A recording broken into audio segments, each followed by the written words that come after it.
Senhor presidente, senhor conselheiro relator, trata-se de processo oriundo do Funcontas, voltado à aplicação de penalidade, em que houve manifestação ministerial, inicialmente no sentido da tempestividade do recurso, tendo em vista a contagem do prazo da intimação do acórdão que aplicou a penalidade pecuniária. No caso dos autos, observa-se que o responsável ele não teria sido citado regularmente nos termos da redação vigente à época da resolução do 3 de 2001, que trata do regimento interno, que fazia menção à citação em mãos próprias.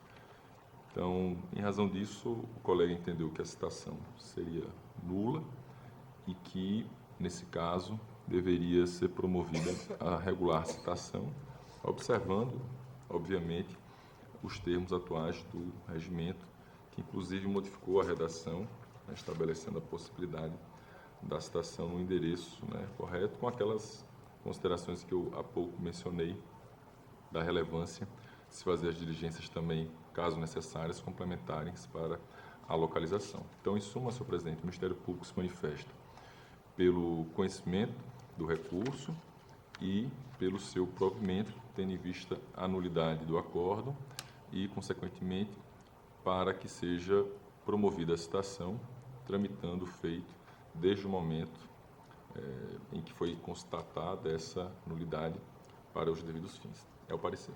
Ok. Pedro Alberto.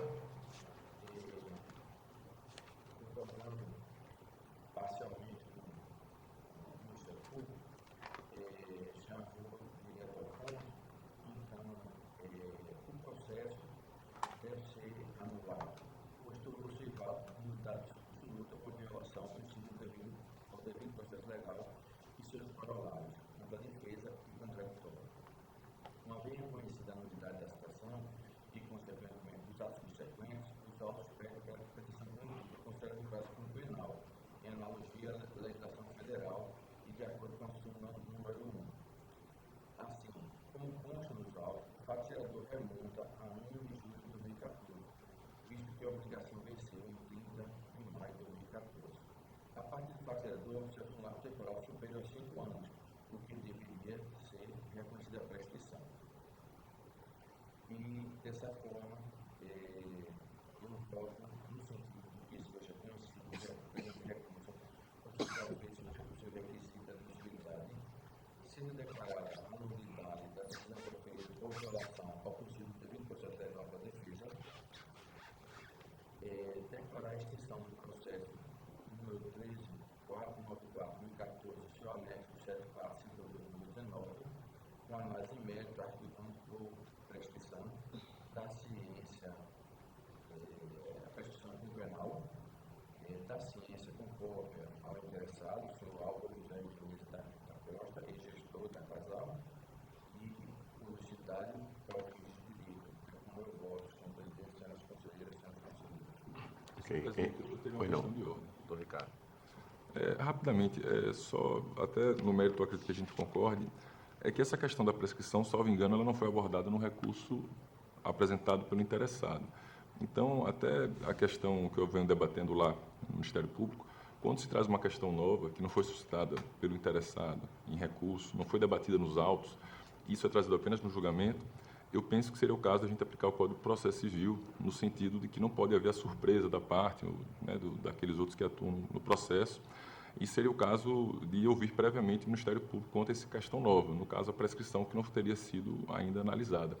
Isso seria uma aplicação do artigo 10 do Código de Processo, por força do artigo 15, no sentido de evitar ou de aplicar o princípio da não surpresa. Então, apenas faço essa consideração breve, porque eu tenho a impressão, a partir dessa análise, de que a temática da prescrição é nova no processo, teria sido trazida apenas neste momento, de que nessas situações seria conveniente, penso, ouvir previamente o Ministério Público quanto à temática em si. Só isso, senhor presidente, agradeço pela possibilidade de fazer essa complementação. Ok, Roberto. Porque o parecer, de fato, foi antes, foi anterior ao reconhecimento dessa corte, além do reconhecimento dessa corte, ao julgamento pelo STF daquela questão. E temos vindo trazido essa questão aqui,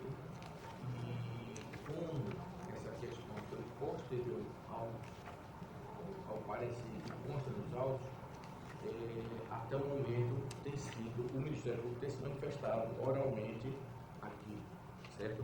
Tem outra questão também, é que a prescrição, ainda que não tenha sido suscitada, ela é de ordem pública e ela pode ser alegada a qualquer tempo, né? Inclusive até de ofício, né? Então, por esses motivos que eu trouxe, não por de respeito ao Ministério Público, à ouvida, né?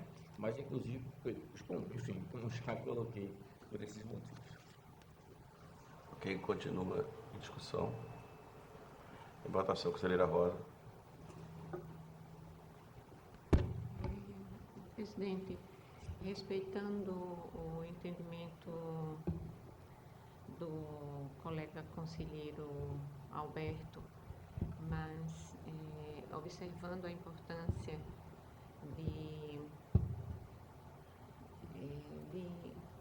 do conhecimento de toda a matéria do processo que será discutido em plenário, também pelo Ministério Público, eu acompanho o entendimento trazido pelo Dr. Ricardo Schneider com relação a não ter nenhum, a observar o que preconiza o Código de Processo Civil no seu artigo 10. É como me posiciono.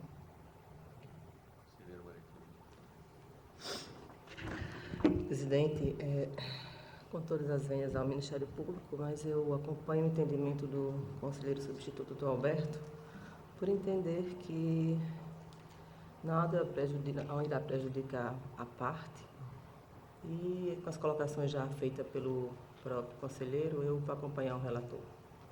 Conselheiro Rodrigo.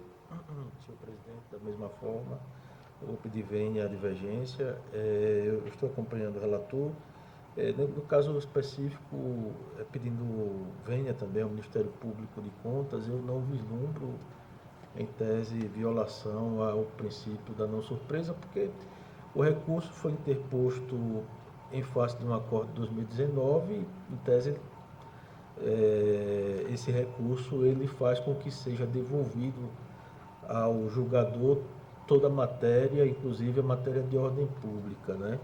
De modo que, quando o Ministério Público se manifestou, em 2 de junho de 2022, ele levou em consideração apenas a questão da tempestividade recursal, de modo que eu não vejo nenhum problema no o relator, reconhecendo uma matéria de ordem pública, tomar conhecimento declarado de ofício, independentemente de ter sido levantada pelo recorrente, de modo que, pedindo vênia às suas excelências, eu estou acompanhando o voto do relator, senhor presidente. Então, aprovado. O conselheiro Alberto continua com a palavra. Isso é a minha pauta, senhor presidente. Olha, conselheiro Sérgio. Senhor presidente, senhores conselheiros, senhoras conselheiras, senhor membro do Ministério Público de Contas e demais senhores e senhoras que acompanham essa sessão, eu tenho a relatar, são 5 processos. Todos os processos, senhor presidente, tratam do mesmo tema e todos eles têm a mesma fundamentação e a conclusão também no mesmo sentido. Portanto, senhor presidente, eu penso que posso, a partir da relatoria, da leitura do primeiro processo, possamos apreciar os demais processos em razão de que tratam do mesmo tema e têm a mesma fundamentação e conclusão. De qualquer forma, estou à disposição para fazer a relatoria de cada um deles individualmente, se vossas excelências assim entender, e também trazer qualquer esclarecimento posterior. Bem, senhor presidente, o primeiro processo é o TCAL número 8.558 de 2014. Ele tem como origem o Funcontas e trata-se de comunicação do Funcontas, que foi autuada, no caso aqui, em dia 1º de julho de 2014, informando que a senhora Isabel Borges Pereira da Silva, gestora do Fundo Municipal de Saúde de Teotônio Vilela, no exercício 2013, não enviou, no prazo regulamentar, a terceira remessa SICAP referente às obrigações dos meses de maio e junho de 2013, descumprindo assim o que determina a Instrução Normativa número 002/2010 dessa Corte de Contas. Em 25 de julho daquele ano, em 25 de julho de 2017, o Tribunal de Contas, o Tribunal Pleno desta Corte de Contas, por meio do Acórdão número 1162/2017, decidiu aplicar multa à responsável. Em 5 de julho de 2019, a responsável protocolou recurso, alegando, em síntese, que não teria havido dano ao erário, mas mero erro formal, além de não existir dolo ou culpa. E assim requereu o afastamento da multa imposta pelo Tribunal Pleno. Em 19 de setembro de 2019, o Ministério Público de Contas do Estado se manifestou nos autos por meio do parecer número 2542 de 2019. Em 23 de setembro de 2019, os autos vieram a este relator. É o relatório, senhor presidente. Doutor Ricardo. Senhor presidente, senhor relator, neste processo houve manifestação ministerial no sentido de afastar, né, a argumentação relacionada à ausência de dano, tendo em vista que isso não é necessário para a configuração da irregularidade, né, da gravidade e, por conseguinte, a possibilidade da aplicação da pena. Também afastou a questão relacionada a dolo, culpa, restando, creio, aqui sim, né, uma matéria que foi suscitada pela parte da prescrição, até destacando que no artigo 10 do Código de Processo, como nós mencionamos, ele fala expressamente que qualquer matéria, inclusive de ordem pública, né? Então, o juiz não pode decidir em qualquer grau de jurisdição, com base em fundamento a respeito do qual não se tenha dado às partes a oportunidade de se manifestar, ainda que se trate de matéria sobre a qual deva decidir de ofício. Neste caso, não se aplica o artigo 10, porque a parte ela mencionou a prescrição e o Ministério Público teve a oportunidade de debater esses marcos temporais. E aí o debate fica um pouco mais objetivo, a gente pode analisar. O entendimento aqui foi pela inocorrência da prescrição, no sentido de que, antes da aprovação do acórdão, não houve o exaurimento do prazo de 5 anos, nem do prazo trienal. Os fatos ocorreram em maio e junho de 2013, o procedimento deflagrado em julho de 14, a citação efetivada em setembro de 14 e o acórdão em 2017. O parecer foi proferido em 2019 e, naquele momento, entendeu-se que também não haveria prescrição. Também deixo aqui nesse ponto asseverado que o entendimento do Ministério Público, pelo menos do procurador que exarou, no caso eu mesmo, o parecer é de que não se aplica, não é, o prazo prescricional trienal após a prolação do acórdão e com relação à prescrição relacionada à fase executória, né. Nesse aspecto, eu aplico, né, a Lei 8973/99, em sua literalidade, que trata da questão do prazo trienal no parágrafo 1º do artigo 1º. O artigo 1º ele fala apenas da prescrição para o exercício do poder de polícia, no prazo de 5 anos, e traz no parágrafo 1º um caso específico da trienal, né, que seria aquela prescrição mais curta quando fica totalmente paralisado. Aquela prescrição relacionada à fase executória, ela está prevista num outro artigo, que seria o artigo 1º-A. E lá no artigo 1º-A e nos parágrafos subsequentes não há essa previsão do trienal, por isso que eu não aplico. Já escrevi sobre a temática, nesse ponto especificamente, isso aí não chegou a ser aprofundado, mas penso que esse entendimento, na minha visão, é o que deve prevalecer, em razão, primeiro, de nós estarmos aplicando uma regra por analogia. Essa lei ela não foi uma lei concebida para os tribunais de contas, né? É uma lei que foi concebida para a aplicação da prescrição no âmbito da administração pública federal. Quando se aplica por analogia, somente se faz isso em razão de uma lacuna. Então, já é algo excepcional. E há um cuidado que a doutrina aponta que se deve ter de não mesclar regras nem fazer uma aplicação que desborde esses limites, porque se estaria criando, na verdade, uma nova regra. Então, em razão disso, né, dessa legalidade nesse aspecto, de se aplicar por analogia apenas da maneira como está, é que eu entendo que não caberia a aplicação trienal. Após o acórdão, se houve aquela notificação ou aquela intimação para o pagamento, eu entendo que isso é um fator que interrompe também. Então, após o acórdão, seria o prazo de 5 anos que pode ser interrompido. Como o parecer de 2019, eu não teria condições de afirmar neste momento se já teria havido o transcurso de 5 anos da data do acórdão até agora, porque pode ter havido essa interrupção. Então, vou me ater ao que foi exarado aqui no parecer, que foi pelo não acolhimento da defesa do recurso, porque naquele momento, naquela oportunidade, a prescrição ela não havia sido configurada. É o parecer, senhor presidente, senhor relator. Conselheiro Sérgio. Senhor presidente, inicialmente aqui eu faço o registro, como de costume, da competência desta Corte de Contas para apreciação da matéria, e nos fundamentos eu faço uma tomada aqui cronológica dos fatos ocorridos. No caso do processo, em 1º de julho de 2014, né, o FUCONTAS comunicou a irregularidade, né, deu notícia, né, ao relator sobre a irregularidade. Em 22 de agosto daquele ano, por meio de ofício também, o FUCONTAS realizou a citação da responsável para que apresentasse manifestação de defesa acerca da irregularidade. Em 25 de julho agora de 2017, o Tribunal Pleno deste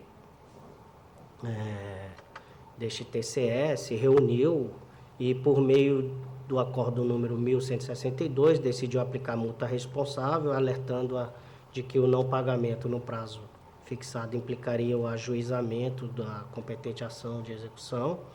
Em 5 de julho de 2019, portanto, 2 anos após, a responsável interpôs recurso em relação à multa aplicada, alegando em síntese que não teria havido dano ao erário, como eu já havia me referido, mas mero erro formal. E, por fim, ela suscitou a prescrição quinquenal e, ao final, requereu o acatamento da justificativa e o afastamento da multa.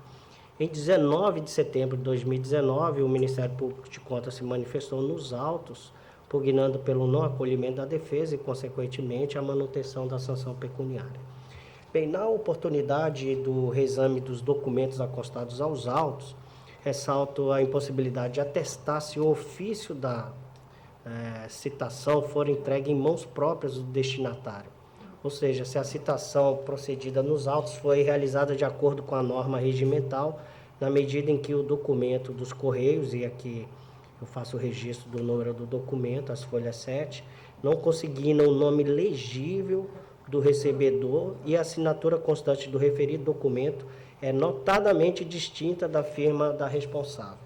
E aqui eu faço a anotação desses documentos, né, e destaco que à época estava em vigência a regra que exigia que a notificação para fins de prestar informações, exibir documentos e apresentar defesa realizada via postal fosse comprovada mediante documento da empresa de Correios relativamente à entrega ao destinatário em mãos próprias. Bem, assim dispõe a regra regimental, e aqui eu faço a reprodução da norma. Eu entendo dispensável a leitura.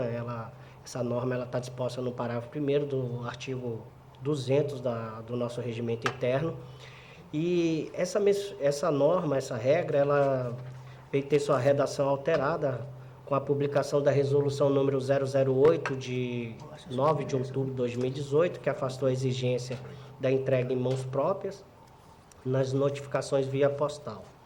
E assim estabeleceu, né, que essas citações e notificações por via postal serão comprovadas mediante a juntada nos autos do documento comprobatório da entrega da mesma no endereço do destinatário, fornecido pela empresa de Correios ou a que vier substituir. Bem, portanto, não havendo a possibilidade de atestar a regularidade da notificação procedida nos autos, pelo prejuízo trazido às garantias do contraditório e ampla defesa do responsável, entendo que a nulidade dos atos processuais praticados a partir da notificação viciada é medida que se impõe. E aqui eu abro um parênteses para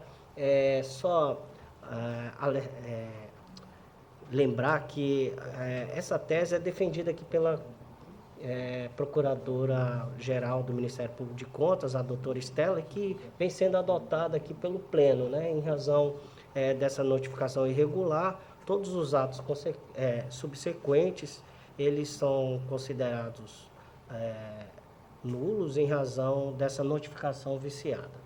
E assim eu tenho trazido diversos processos nas últimas sessões, todos nesse mesmo sentido. Na última sessão também trouxe mais 5 processos. O conselheiro Anselmo Brito solicitou vistas daqueles autos, mas também trata da mesma forma. Todas as citações, elas comprovadamente assim, não dá para atestar que foi recebida e entregue em mãos próprias, e em razão disso, como decorrência dessa medida, há de se reconhecer a nulidade daquele acórdão, dos acórdãos prolatados nos processos, né, e aqui nos outros 4 processos todos se encontram na mesma situação. Nesse caso aqui foi o acórdão número 1162 de 2017, publicado em 26 de julho de 2017 no Diário Oficial Eletrônico do Tribunal de Contas. E assim também gera a perda do objeto do recurso interposto contra a decisão que ora se reconhece nula.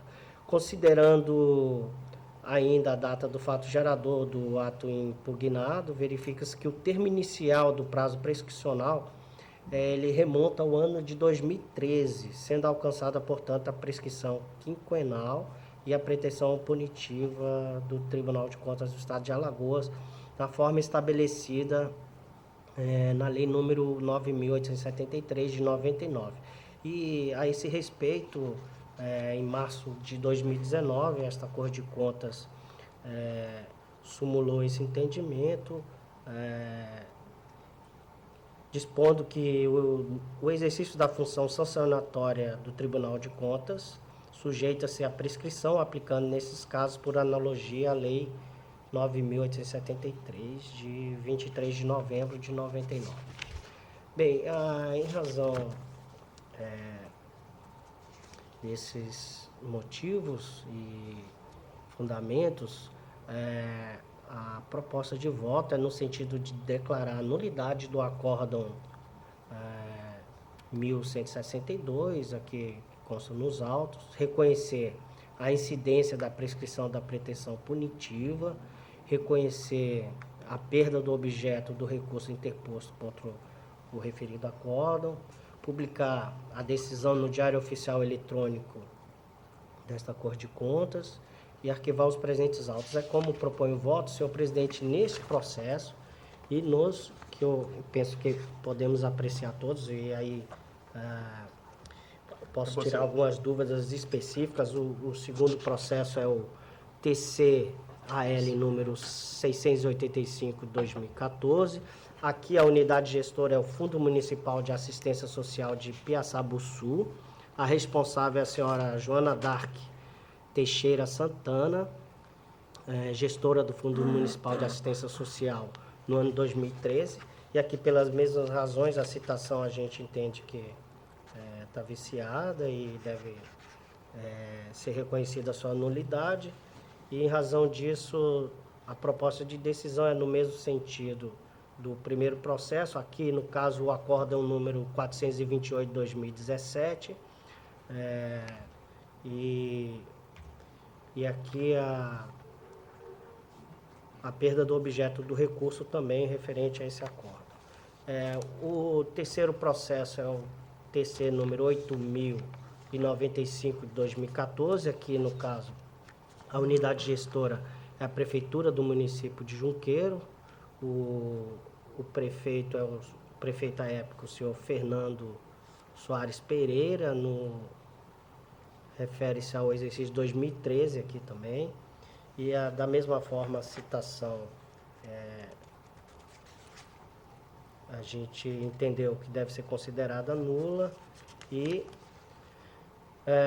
a proposta de decisão é no mesmo sentido daqueles outros 2 processos, que é no sentido de reconhecer a nulidade do acordo aqui nos autos é o acordo número 1154/2017, e a perda do objeto do recurso, a publicação e o arquivamento destes autos. O quarto processo é o TCAL número 7.138/2014. Aqui a unidade gestora é o Fundo Municipal de Saúde do município de Teotônio Vilela. A responsável é a senhora Isabel Borges Pereira da Silva, gestora do Fundo Municipal de Saúde daquele município no ano 2013. E a decisão tem os mesmos fundamentos e conclusão dos relatados anteriormente. E aqui a proposta é no sentido de declarar a nulidade do acordo número 1343/2017, constante dos autos, reconhecer a incidência da prescrição da pretensão punitiva em todos eles, né? E reconhecer a perda do objeto do recurso interposto contra aquele acórdão, a publicação e o arquivamento dos autos. E o quinto e último processo é o TCAL número 14.625 de 2014. A unidade gestora aqui, no caso, é um Fundo Municipal de Assistência Social do município de Teotônio Vilela. A responsável à época era a senhora Giselda Barbosa de Souza Lins, gestora do Fundo Municipal de Assistência Social do município de Teotônio Vilela no ano 2013. Aqui também a citação, ela foi realizada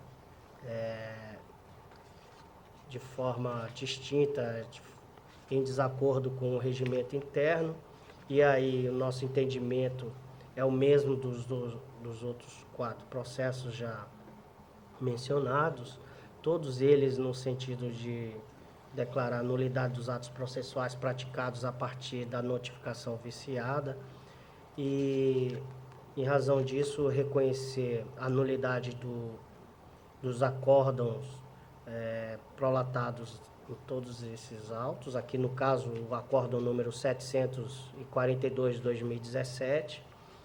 E, em razão disso, a gente propõe voto no sentido de reconhecer a incidência da prescrição da pretensão punitiva deste TCE, reconhecer a perda do objeto do recurso interposto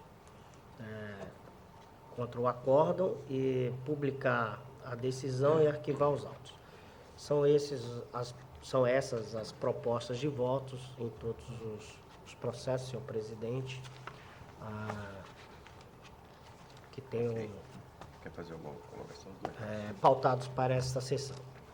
Ok. Palavra, doutor Ricardo. Senhor presidente, senhor relator, senhores conselheiros, em todos esses casos houve a manifestação do Ministério Público e os temas que foram apreciados foram estritamente aqueles temas objeto do próprio recurso, ou seja, ou prescrição, em alguns casos o recurso não aborda a prescrição, aborda aquela matéria defensiva geral, da inconstitucionalidade, ausência de dano e assim por diante.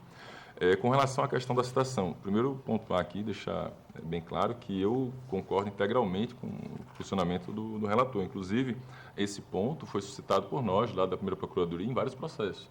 Então, foi uma tese que se não surgiu lá, mas foi concomitante, porque é o entendimento nosso de que até a reforma do regimento, né, que previa a necessidade de ocorrer a citação em mãos próprias, quando isso não acontecia, havia nulidade. Se ela chega até o destinatário e lá tem assinado a assinatura dele, ela estaria válida. Com a resolução número 8 de 2018, que entende como suficiente a entrega no endereço, isso supre. Mas aí tem que ocorrer a entrega no endereço destinatário. Então, qual é um problema que a gente observa muitas vezes? Que não há a comprovação nos autos de que aquele é o endereço destinatário. Então, que se faça a comprovação juntando a pesquisa da Receita e assim por diante. E apenas complementando que, nesses casos em que entende-se que não houve, a entrega não foi feita e que foi devolvido e que ninguém recebeu, que aí sim teria que exaurir, Aí eu insisto que aí eu aplico o entendimento que é um outro entendimento nosso, que é do TCU, de que a não localização do responsável no endereço constante, no cadastro de pessoas físicas, do CPF, não é capaz, por si só, de gerar a presunção de que a pessoa se encontra em lugar desconhecido e incerto, para justificar notificação por edital no TCU. Devem ser realizados outros procedimentos que permitam a conclusão de que foram efetuados significativos esforços para tentar localizar. A exemplo de pesquisas junto a cadastros de órgãos públicos, Departamento de Trânsito ou concessionárias de serviço, empresas de telefonia, fornecimento de energia, ou mesmo pesquisas na internet. É o Acórdão 1540-2020 do plenário, relator Benjamin Zingler. Essa questão do edital, essa preocupação em adotar essas medidas, ela vem do próprio Código de Processo Civil, que fez essa alteração e reforçou o regime de excepcionalidade, exigindo esse cuidado. Por isso, o meu alerta. E por que eu insisto nisso? Porque eu vejo que a gente gasta, demanda uma grande energia nesses processos, muitos prescrevem, e aqueles que não prescreverão, e que as multas serão aplicadas, poderão ser anulados judicialmente se houver uma falha. Então, a minha preocupação é de fortalecer a decisão do próprio tribunal. Essa é a única preocupação aqui. É por isso que a gente, às vezes, insiste nessas questões de que essa citação editalícia ela seja feita dessa maneira. Já caminhando para a conclusão, eu notei que o relator, o eminente relator, em todos os casos, suscitou a tese que eu concordo. A minha única ressalva é que esse aspecto consiste em um fundamento novo. Não é? É um fundamento novo que, à luz do Código de Processo Civil, penso eu, deveria ser antecipado ao Ministério Público, fosse o artigo 10. No caso concreto, não vou fazer essa objeção, tendo em vista que eu já me manifestei agora aderindo ao entendimento, mas apenas para que o tribunal reflita quanto à aplicabilidade do artigo 10 do Código de Processo Civil para outras situações, em outras temáticas mais complexas, em que muitas vezes os temas são decididos pela Corte sem que a fundamentação, não é o fato em si, a ocorrência da citação, é o fundamento.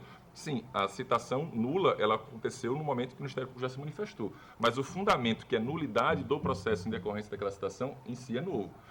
Mas, no caso concreto, encerrando, o Ministério Público de Contas manifesta-se no sentido, nos exatos termos da manifestação do relator, apenas com essas ressalvas breves para a construção do entendimento, senhor presidente. Ok. Senhor presidente, Pode. só tentar fazer uma ponderação. Com relação, no caso desses processos, não é mais possível, digamos assim, atender as proposições do Ministério Público de Contas, mas é importante essa, essa observação do Ministério Público de Contas para os processos que ainda não se prescreveram, né? Então, essa citação deve ser buscado de fato o conhecimento do responsável e trazer isso aqui ao processo para que a prescrição não ocorra, né? Então, assim, a gente tem que ter atenção e até é importante os órgãos de instrução dessa Corte de Contas, as diretorias, especialmente aqui no caso quem instrui esses processos é o FUNCONTAS, né? Que ele seja alertado dessa situação de buscar até exaurir, né, assim, a busca do responsável, notificá-lo e buscar o endereço dele ou na Receita Federal, em outros arquivos, né, para que se proceda de fato essa notificação. Eu até acrescento, eu acho que a proposta do doutor Ricardo boa, no sentido até de você colocar dentro do processo. Eu consultei a Receita, vamos dizer, se já saiu o endereço, já tem um ponto de partida, mas se não apareceu, aí você vai na companhia de energia, será que o cara não tem? Entende, né? Aí já chama até mais atenção, no sentido de a gente tentar até, se for um caso super importante, mandar ir logo, ver o que está acontecendo, onde é que a pessoa está. Acho que cada relator vai sentir a necessidade de pedir essa verificação do endereço, para quando a gente mandar ter certeza, está aqui, ó. Deixa eu morar aqui, ó. Então a gente fica. Então, ok, está em discussão os processos relatados pelo conselheiro Sérgio. Senhor presidente, a discussão é muito interessante, é muito proveitosa, a gente aprende muito com ela também. Mas com relação a 2 pontos só que eu queria ressaltar. Primeiro, com relação à citação. Eu acho que a gente vive uma fase de transição no Tribunal de Contas. Já vista que existe uma resolução de 2017 que prevê que a citação ela deve ser encaminhada para o endereço cadastrado pelo gestor e a presunção é de que essa citação ela é válida, né? Desde que seja encaminhada para o endereço cadastrado pelo gestor. Isso é o que está previsto na Instrução Normativa 03, se eu não me engano, 2017, que trata do processo eletrônico no âmbito do Tribunal de Contas do Estado de Alagoas. E é uma reprodução que acontece nos demais tribunais, tá?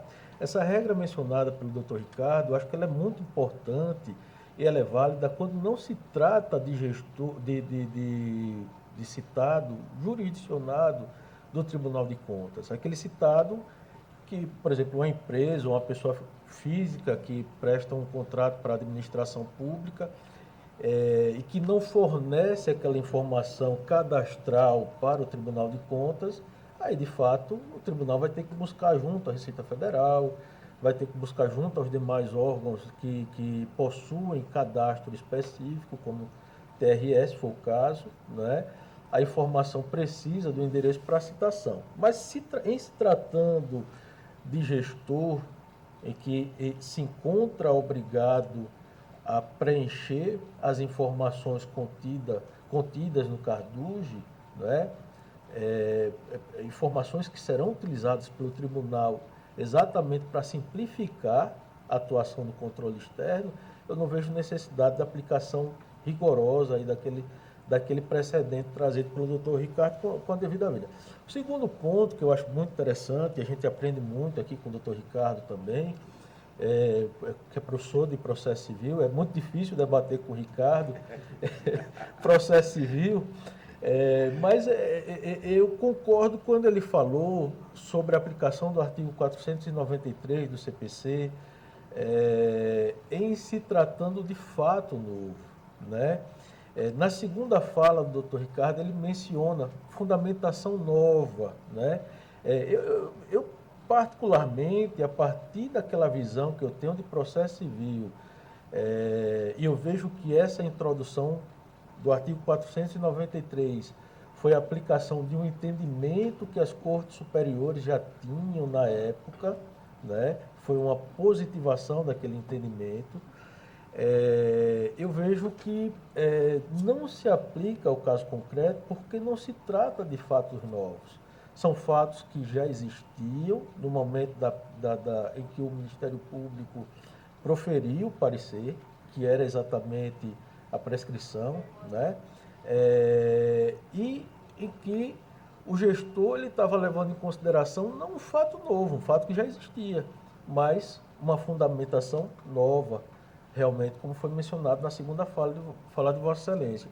De modo que há essa distinção, essa sutil distinção entre razão pela qual eu não apliquei naquele primeiro julgamento, eu acho que também não se aplica o artigo 493 no presente julgamento.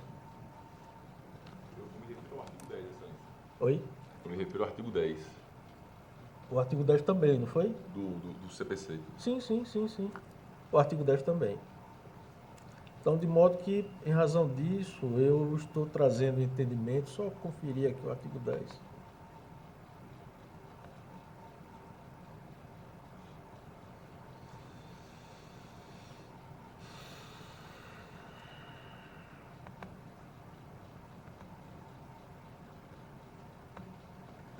O computador está dando pane, presidente.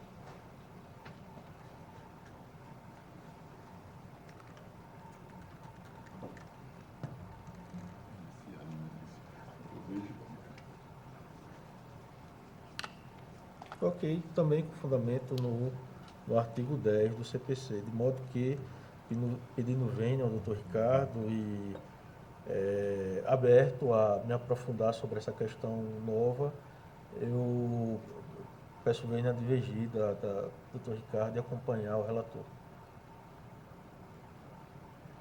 Continua a discussão em votação. Conselheira Rosa.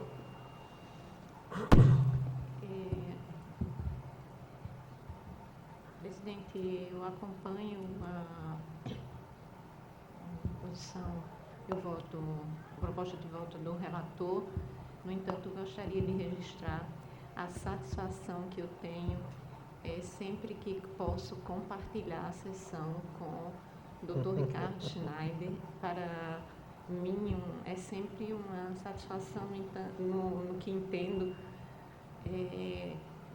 data vênia aos demais, aquele que mais me incita a estudar um pouco mais, porque eu, sinceramente, tenho uma admiração pelo conhecimento, pela forma didática e esclarecedora dos conhecimentos que o Dr. Ricardo Schneider sempre traz, e a forma como coloca, inequivocamente, de um excelente docente. Muito obrigada, Dr. Ricardo, pela sua participação. É só para registrar. Roberto. Vim fazer também essa prévia. Discordar. Dr. Ricardo Schneider é uma temeridade. Né? É até uma arrogância, talvez, né? Porque ele é gigante em todos os sentidos, né? Mas às vezes a gente é petulante, né? Na vida, diante da alguma lógica que nós achamos que seja lógica, né? E realmente, mais uma vez, obrigado, né? Como digo, né? Vossa Excelência, como o conselheiro Rodrigo, são juristas, né? E nós outros somos operadores do direito. Há uma diferença enorme, né? Vossa Excelência vai à filosofia do direito, né? Eu me lembro que um professor de direito processo do trabalho, ele explicou algo na aula lá em cerca de 15 minutos. E ele disse que Ponce de Miranda passaria pelo menos 2 horas e teria pelo menos 200 páginas a respeito do assunto. É mais ou menos isso que Vossa Excelência, né, nos traz aqui. Muito obrigado, viu? Sim, mas eu concordo e sigo o relator. Aprovada a proposta de voto. Tem mais alguma pauta? Tem? Encerra a minha pauta. Espera, Paulo. Eu queria fazer só uma colocação, até concordando com tudo que foi dito, principalmente com a conselheira Rosa, e o Ricardo sempre traz para a gente uma possibilidade, e aí é a virtude, Ricardo, que você, pela experiência onde você se dedica também no magistério, o mais importante disso, pelo menos para mim, que não sou apenas estou operando direito, é a didática da história.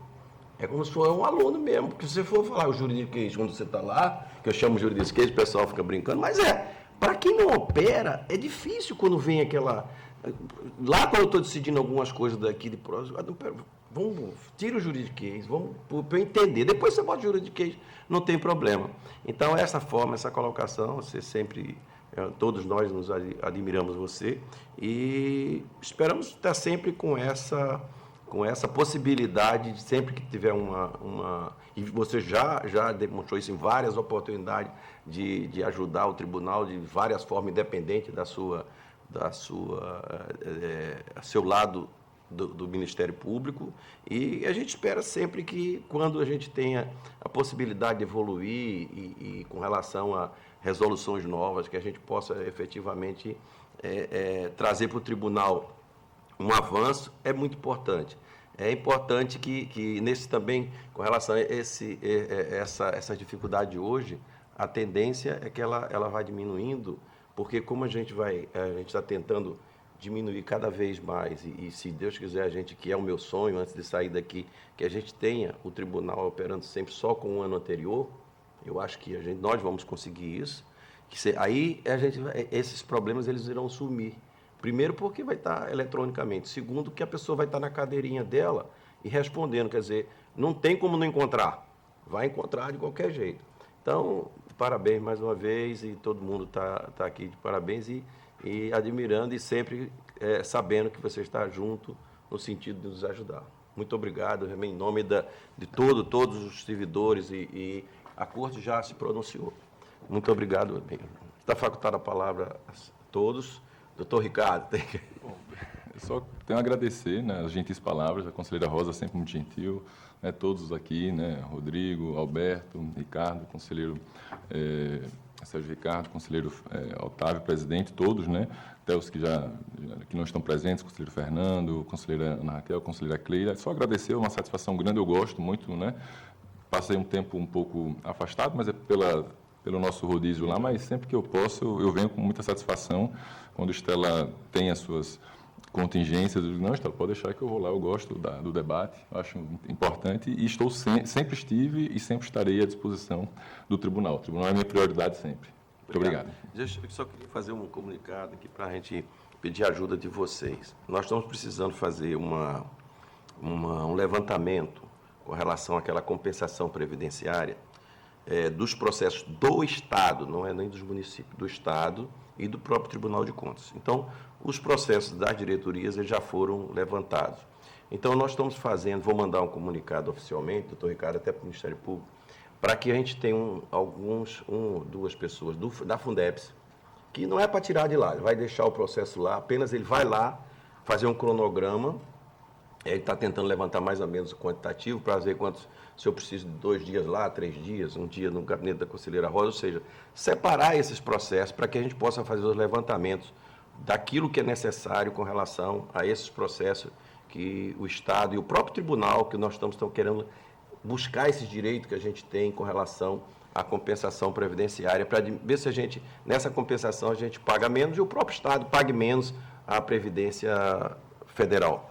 Então, vocês vão receber esse comunicado, eu queria só colocar, para não ficar muito, porque é uma coisa diferente, estranho, nós não vamos tirar processos, os processos vão continuar no gabinete, apenas cada gabinete, o próprio Ministério Público, reserva uma cadeirinha, uma mesa, para as pessoas dar uma olhada nesses processos e tirar uma cópia daquilo que for necessário para que a gente possa adiantar essa, vamos dizer assim, essa possibilidade de compensação. E, obviamente, colocando isso, solicitar a colaboração de todos, que dê uma prioridadezinha nesse da compensação, para que a gente possa agilizar.